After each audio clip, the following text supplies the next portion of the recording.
All right, Shabbos, say good evening, and let us begin. So we are starting in Meretz Hashem. Today's Amud is Hey Amud Beis 5b, and we are picking up Baruch Hashem on Hey Amud Aleph 5a. We have a lot to do tonight, actually. We left off Rabbi Yaakov Bar Idi. So it is 2, 4, 6, 8, 10, 12. Bless you, 14 lines up from the bottom. Rabbi Yaakov Bar Idi. So remember again, we're dealing with the theologically complex, 14 lines up from the bottom, 5a. So we're dealing with the theologically complex concept, ultimately, again, of suffering and the nature of suffering. So the Gemara says as follows: Pligi bar Rabbi Yaakov Bar Idi v'Rabbi Acha bar Chanina.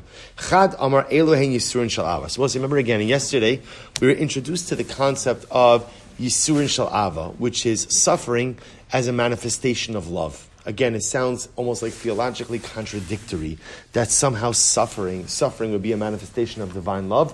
But we saw, nevertheless, the concept exists. So we'll say the shaila is, how do you know? On one hand, we have the Gemara telling us that when you encounter suffering, it's important to introspect, which seems to indicate that suffering maybe is linked to something I did, maybe it's not linked to something I did, but either way it's supposed to be a springboard of introspection and self-evaluation. And then we have the Gemara telling us that there's a concept that sometimes suffering has nothing to do with anything you did. And in fact, again, what's the suffering? It's an expression of divine love. So let's analyze this. The Gemara says, how do you know which is Yisurin Shel Ava? Suffering is an expression of divine love. So he says, very simple. Chad Amar, Elin Yisurin Shel Ava, Kol She'mem Bittul Torah. If your suffering doesn't cause you to negate this, to negate the study of Torah, then that's suffering of love. Shneimar Ashrei Geresh Tiasrenu Ka Umisorascha Tlamdenu. B'chadam, the other opinion said, Elohein Yisurin Shel Ava, Kol She'ein Bahen Bittul Tefillah. Suffering that doesn't cause you to lose out on davening. Ultimately, again, so that is called suffering that is a result of love. Shneimar Baruch Elokim Asher Lo Hisir Tfilasi V'Chasto Me'iti. So this is actually a very beautiful idea. So the Gemara explains over here. The Gemara essentially explaining the concept that if your suffering doesn't cause you to lose out on your spirituality, then that type of suffering could be a display of love. But a suffering that causes me to lose out on spirituality, that may not be an expression of divine love. So the Gemara goes right there. So the Gemara says, both of these are considered to be Yisurin Shel Ava. Says the Gemara, Shneimar, Ki es asher yahav Hashem yochiach, Ela ma tamu lomar, umisorascha tlamdenu, Al tikri tilamdenu, Ela tilamdenu. Don't, so rather, mean the Torah teaches us the following concept. What does the Torah teach us? Davar zeh misorascha tlamdenu, kavachomer mishein va'ayin. We can make a kavachomer from shein arbos. And remember, what's the halach of shein and ayin? Shein and ayin is if you have an eved, if you have a slave, a servant, and you knock out, it's talking about a non-Jewish servant, an eved Kanani, and you knock out his eye or you knock out his tooth, what's the halacha? The halacha is he goes free. He goes free. So the Gemara says, "Mashein va'ayin shein echamei baruch shel adam aved yotzevel necherus." So we'll say if the loss of one part of the body causes an eved to go free, so yisurin shemirakin kol gufo shel adam malachas kama v'kama, then suffering which afflicts the entire body in its entirety, then all the more so how much it causes a person, so to speak, to go free. You know, an interesting concept, right? That if the loss of a limb could cause a person to go free, then ultimately suffering, full body suffering, causes a person to, so to speak, be freed from their personal liability or culpability. What does that mean? It means if you suffer enough, you don't have to pray anymore? No, it means if you suffer enough, you're absolved from sin. You're released from your iniquity. Right? You still have to daven. Everyone has to daven alone. That's an obligation. But the idea is just like shein va'ayin releases you from a certain state, so too again suffering could release you from the state of being releases you from the state of being a sinner. Say it like that. Right? All types of this could apply to all types of suffering. I'm saying like a tooth is a very specific thing. Yeah. So it could, again, remember, we'll say Amud Yomi, 23 minutes, right? So remember, theologically complex Gemara. Again, this is why you have Friday, Shabbos, Sunday. All good questions. What kind of suffering? How much suffering? Where suffering? Again, all great. Remember, we're also dealing. All kidding aside, this Gemara we're doing now is probably the most theologically complex sugya in all of Shas. The notion of suffering in general is one of the most complex. The Gemara is just trying to create a framework. And in the framework, ultimately, again, what we see is that halacha l'maisa, at the end of the day, suffering could sometimes be a wake-up call to introspect. Suffering, ultimately, again, could be a wake-up call to go ahead and correct my ways. Suffering could also be just an expression of divine love. How do you know which is which? That's the great mystery of life. So the Gemara goes weiter. So the Gemara says, "V'hainu Rabbi Shimon ben Lakish, Rabbi Shimon ben Lakish, nemar bris b'melach v'nemar bris yisur." Torah used lashon of bris, of a covenant, ultimately again by salt, and a covenant by suffering. Dichsiv elu divrei abris, ma bris ha'arav melach. So the bris melach that they're referring to over here is the covenant of salt that you have to go ahead and put salt on every single carbon, right? I'll call carbon cha takriv melach. You have to have salt on every carbon. So the idea the Gemara says is, it says bris by salt by a carbon, and it says bris by suffering. So what does salt do? Salt improves the carbon, right? Literally, again, salt adds flavor to the meat, to the basar. So the Gemara says, Ma melach me'atekes hasabasar, af bris ha'amar b'yisurin yisur merakim kol avanos shel adam. So the idea over here is, just like salt improves the quality of the meat, suffering improves the quality of life. Now I will say, again, sounds like a totally strange statement, but in the grand scheme of things, suffering has a cathartic, positive effect. It could change a person's life because it could force them to introspect where they would have not have done that on their own, and also the ability to be cleansed of one's sins. Sometimes through the overwhelming nature of suffering ultimately has a quote-unquote positive effect as well. Tanya, Rabbi Shimon Yochai Omer, Rashbi says, Shalosh matanos tovos l'asnei HaKadosh Baruch Hu Yisrael. The Rebbe Shalom gave Klal Yisrael 3 gifts. V'kulon lo naslan ela ayidei yisurin. Rebbe say all of them are only given through suffering. What are they? What are the 3 gifts? Rebbe says incredible. Elohein Torah, Eretz Yisrael, v'olam haba. 3 gifts that you could only get through suffering. Torah, a person wants to acquire Torah only comes with suffering. Well, so it's a very important idea. What does it mean with suffering? The idea meaning that if a person wants spiritual, a person wants Torah in life, a person has to be willing to work very hard and deprive themselves of certain things. Eretz Yisrael is only acquired through suffering. Right? Again, the statement doesn't even need explanation, given the times that we are living through. And Olam Haba, person wants a portion in the world to come. Once again, I will say, suffering, one has to deal with privation. One has to give things up. One has to sacrifice. And even sometimes one has to suffer in order to have a portion of the world to come. So the Gemara proves each of these. The Gemara says, Torah minayin, shneimar asher ager asher tiasrenu ka, umisarascha telamdenu. So the Gemara just quotes the psukim that back up this idea. Eretz Yisrael d'chsiv, ki kasher yaser ishes ben Hashem lokecha miyasrecha, usiv basrein. It says after that, ki Hashem lokecha mevi'acha el eretz tova, ha'olam haba, d'chsiv ki ner mitzvah v'torah ar, v'derech chayim tocha chos nosar. So we'll say, so a very profound Gemara, which essentially, we know what it means. What it means is, anything great in life requires suffering. Now, I just want to point out, it also goes to how you define suffering, right? What's suffering? Suffering is a very relative term, right? You take away a teenager's smartphone and you ask them, what's your state? I'm suffering, right? And then for someone else, suffering is being stricken with an illness. Suffering is losing a lot. Suffering is a very relative term. So what does it mean when the Gemara says that essentially great things are only acquired through suffering? What suffering really is, the state of suffering is the absence of shalom, right? The absence ultimately, again, of some level of spiritual or life equilibrium. So when you have that disruption of equilibrium, that's called suffering. And that manifests itself in a variety of different things. What the Gemara is saying is, if you want great things out of life, if you want Torah, if you want Olam Haba, if we as a people want Eretz Yisrael, these things do not come through a comfortable life. They don't come through a comfortable life.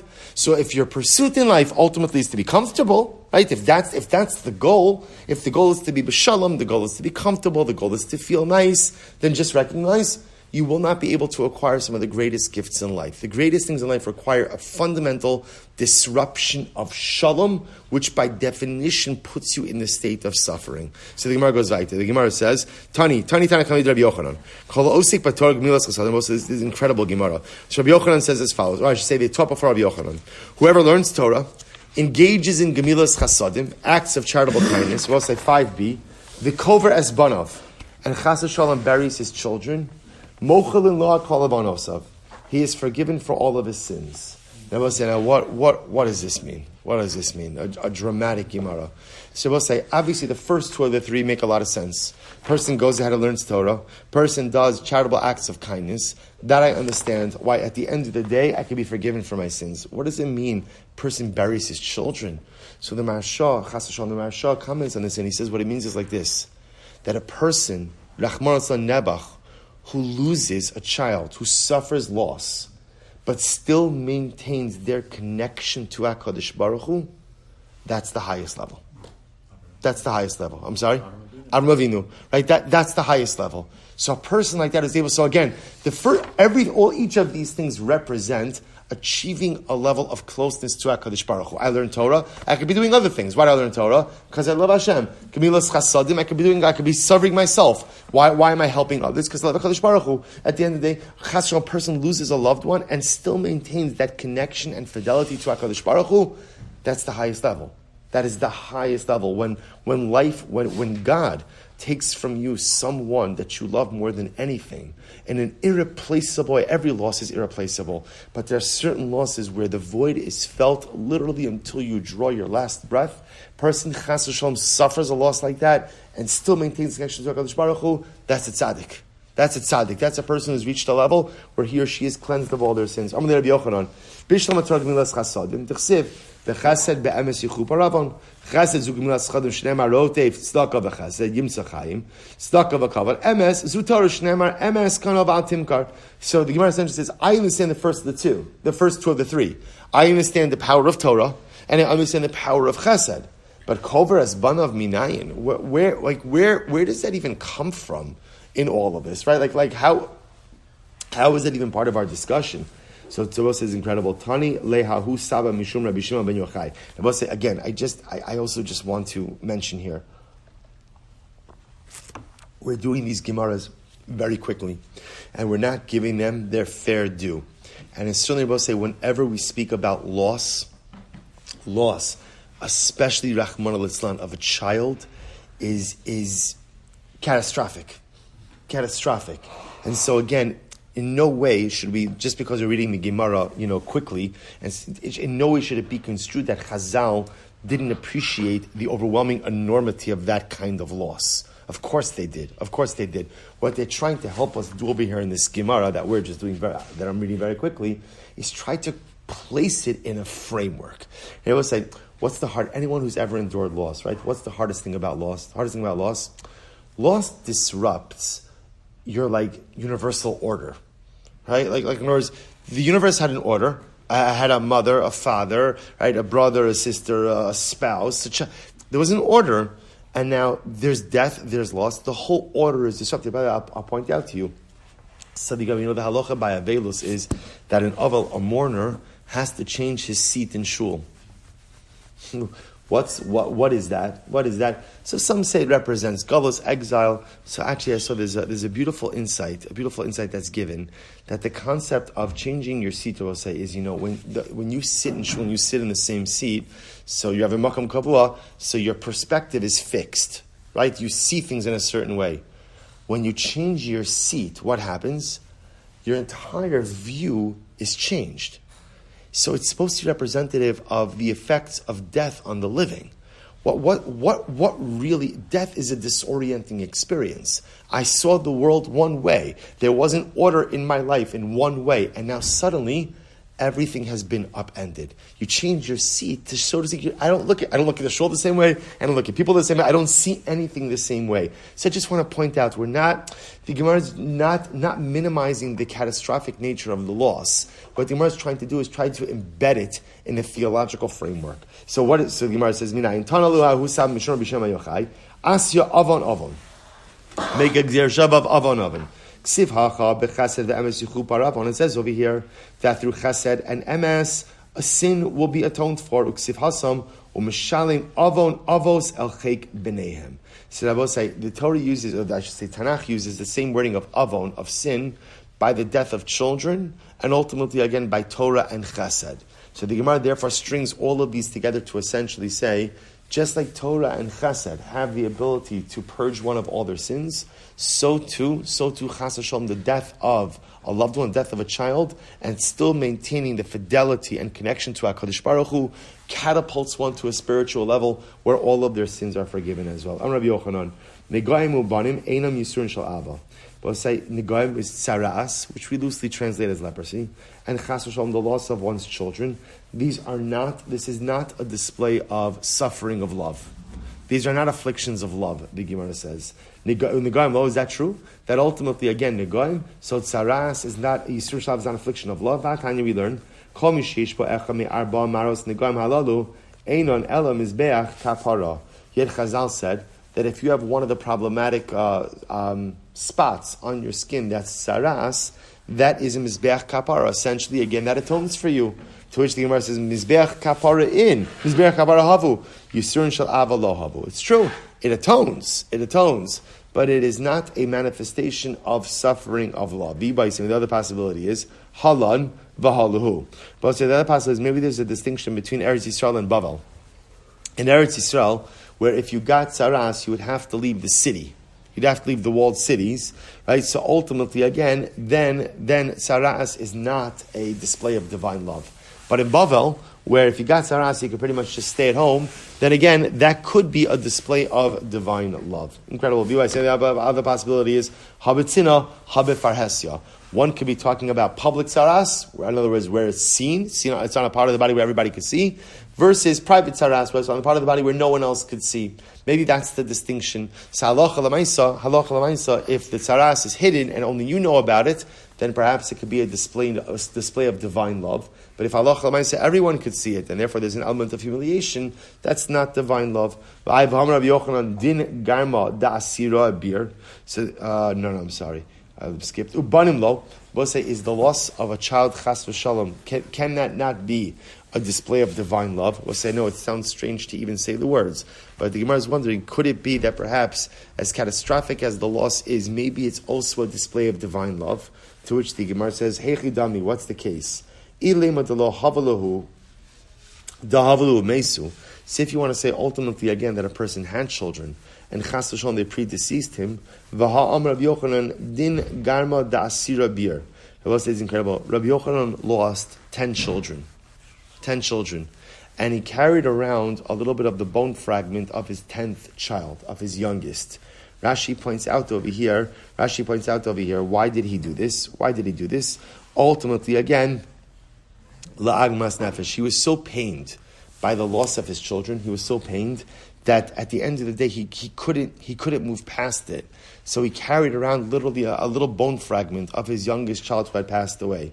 So the Gemara says, so you see from here that loss of children is not a display of divine love. Otherwise, Rabbi Yochanan would not have carried this around with him, causing him so much pain.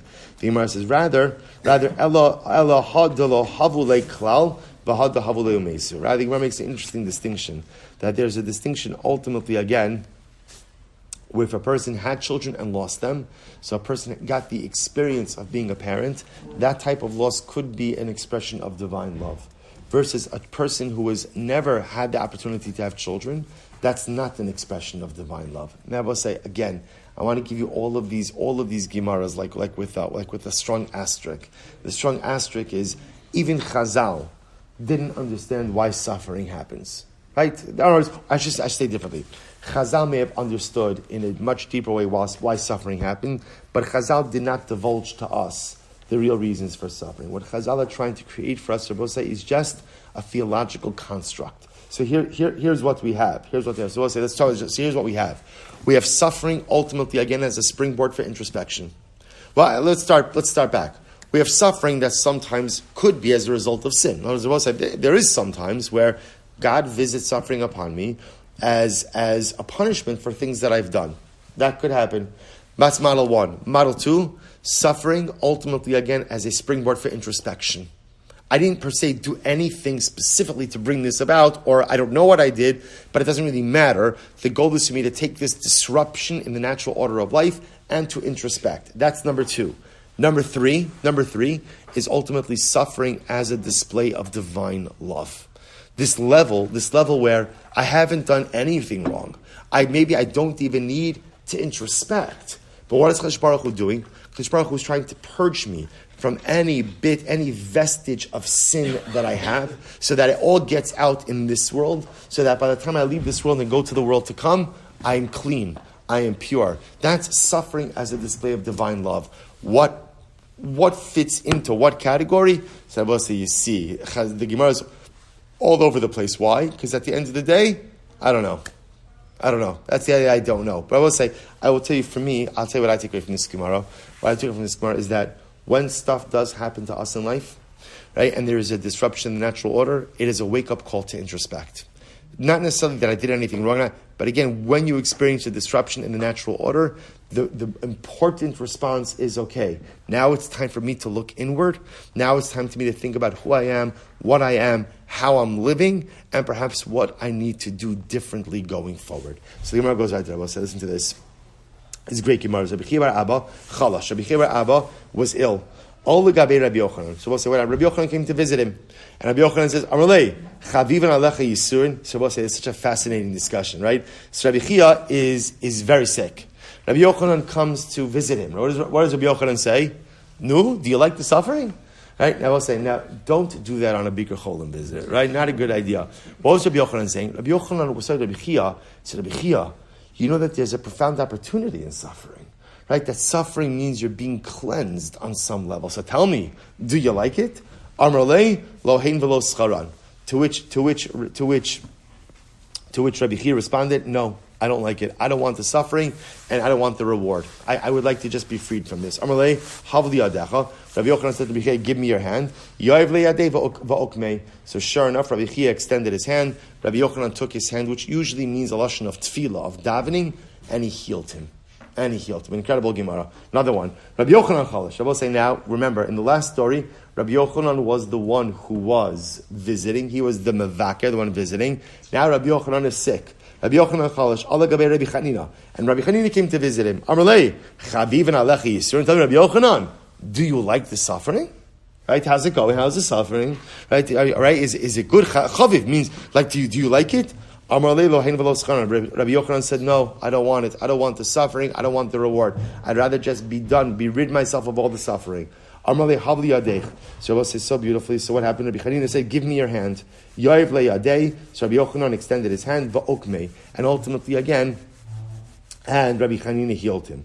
One second. Amai, Lokim Rabbi Yochanan l'nafshei. 1 second. We'll say, Rabbi Yochanan was the one who healed Rabbi Chia in the previous story. So if Rabbi Yochanan, listen to this Gemara, if Rabbi Yochanan could heal Rabbi Chia, then what?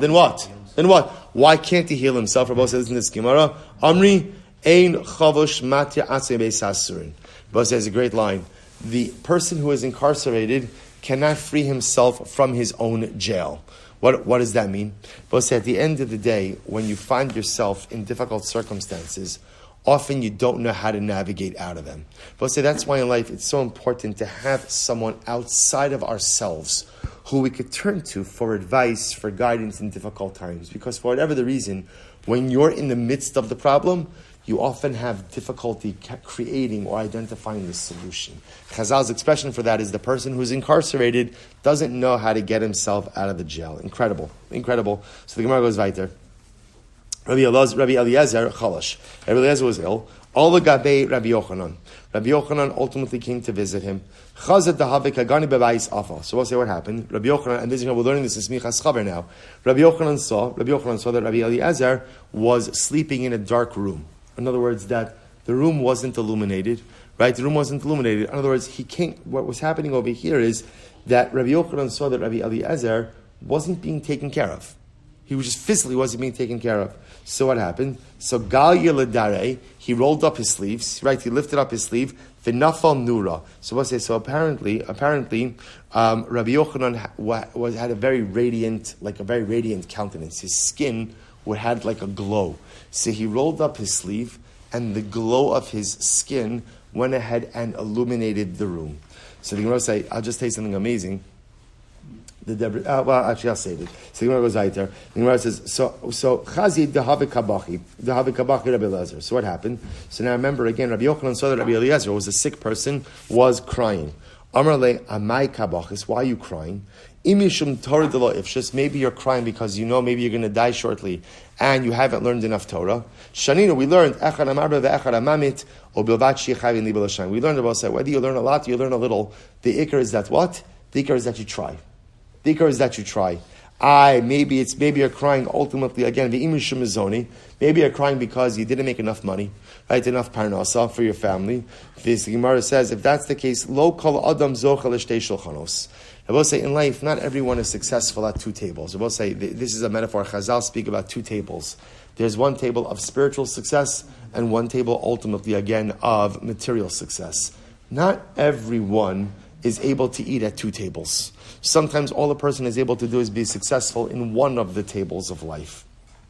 And next, Shumbani and Rabbi Elazar, if you're crying because maybe of your children, maybe you lost children, didn't have children, din garma dasirai beer. So ultimately, again, so what happens? So he says, Rabbi Yochanan says, I lost all of these children, right? I lost so many children, so I suffered loss. I know what it means to have loss, and I can tell you that at the end of the day, there's always the ability to power through loss. Incredible. Amrlei, so Rabbi Elazar says, no, that's not why I'm crying. Why am I crying? Amrlei lahai shufra de bali ba'afra kabachina. I'm crying because one day this beautiful face, Rabbi Elazar is referring to his own face, is going to disintegrate into the earth. So Amrlei, alda vaday kabachis. Over this, you definitely could cry. Ubacha tarvaihu. And ultimately, again, they both began to cry. I will say, what does it mean Rabbi Elazar is crying over the fact that the beautiful face is going to disintegrate? What he's saying is he's crying over the fact that life comes to an end. And I will say, and when life comes to an end, it's really over. It's really over. And when it's really over, there's no do-overs. And when it's really over, there's no one saying, I didn't get to do this. When it's over, it's over. And whatever you did, you did. And whatever you didn't do remains undone for all eternity. And that's what he was crying about. Torah, okay, I did my best. Parnasa, I did my best. What I cry about is that life is a finite, non-renewable resource. And when it's done, so then we'll say, no, when a person has like a near-death experience or knows that they're on the threshold of death, they become much more real about their own mortality because they can't escape it anymore. So as you're having this discussion, Rabbi Yochanan says to Rabbi Eliezer, tell me, do you like the suffering? And he says, no, I don't want the suffering, I don't want the reward. Give me your hand. He gave him his hand and he healed him. So we'll have to stop over here for today. Again, very, very loaded Gemara. Very loaded Gemara. We'll say I would strongly urge again, we have Friday, Shabbos, and Sunday, Mirat Hashem, to do Chazara. Beautiful stories, beautiful episodes, beautiful insights. Make sure to use the time to Chazara a little bit. We'll say Shkayach. Everyone is invited to join us for Chasidus. And